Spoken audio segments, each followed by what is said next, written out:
Hello, everyone. Welcome back to Walk in the Word on Thursday. It's a blessing to be back again. Today, I want to touch on the subject what to do when you don't know what to do. What do you do when you don't see any good thing out of a bad situation? What do you do when there seems to be no hope or directions? What do you do about a situation where there seems to be no progress? You go to your father, who is a big time pastor. I'm just setting an example right now. And you tell him you are pregnant by a young man you just met.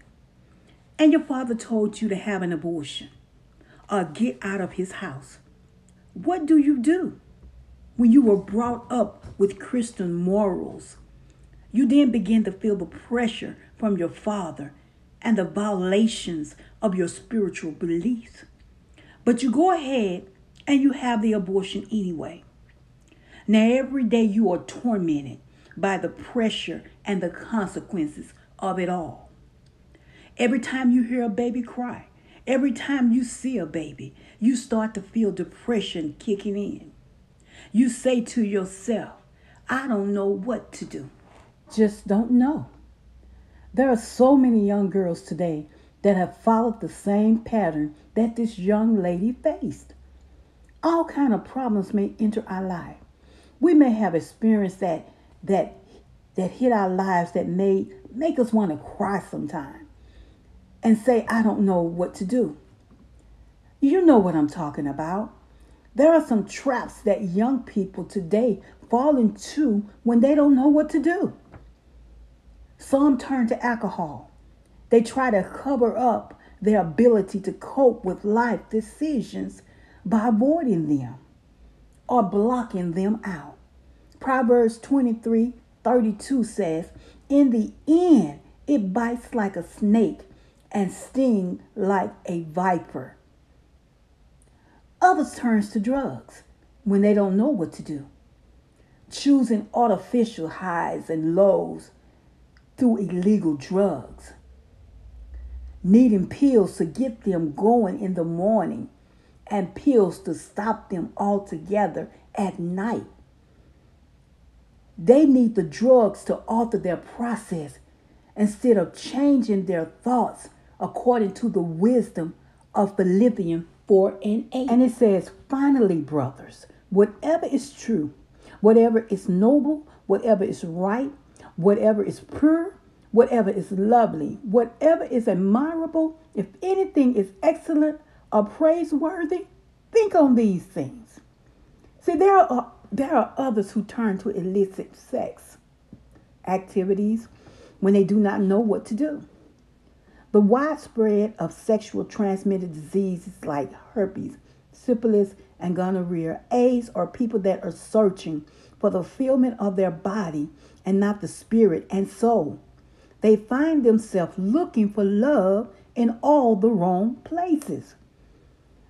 These illnesses are very high price to pay when you don't know what to do. The number of teenagers who turn to suicide when they don't know what to do. See, suicide is second to accidents as the leading cause of death among teenagers. They have a well thought out plan, feelings you are a burden, not liking your life anymore, showing no signs of early warnings, flawless appearance.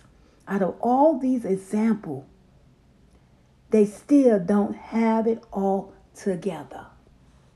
These were all temporary fix because she reached a point where she didn't know what to do. God has given us a clear path what to do. First, we got to trust in the Lord with all our hearts.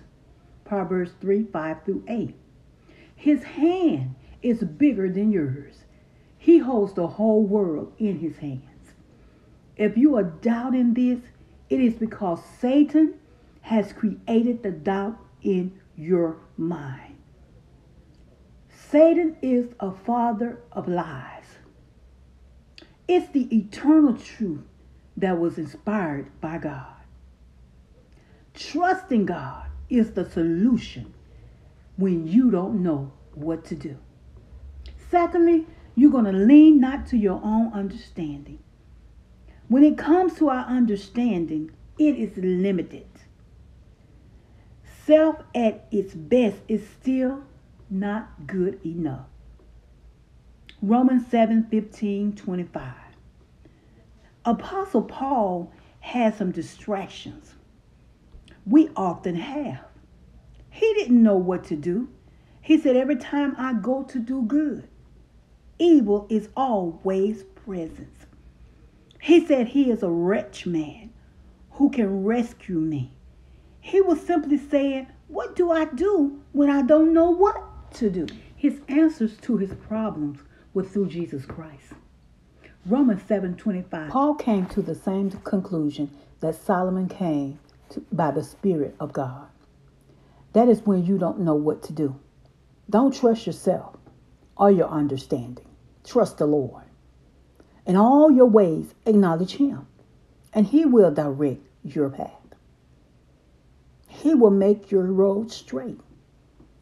Did you hear me when I said acknowledge him in all your ways?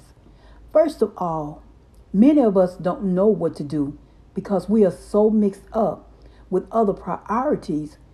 We want to straddle the fence, meaning living one life in church and the other outside of church in the world.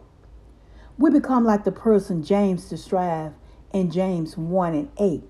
A double-minded man is unstable in all his ways. Solomon wrote, in all your ways, acknowledge him. That means all your ways. Your ways at school, at home, at work, as well as church. We have to internalize these three truths and make them part of our lives. Meaning all of our actions and all of our decisions are dependent on trusting the Lord and leaning upon him. This is what it means to acknowledge him in all your ways. Everything that we do in life depends on the decision we make. We are responsible for our own choices and decisions we make in life.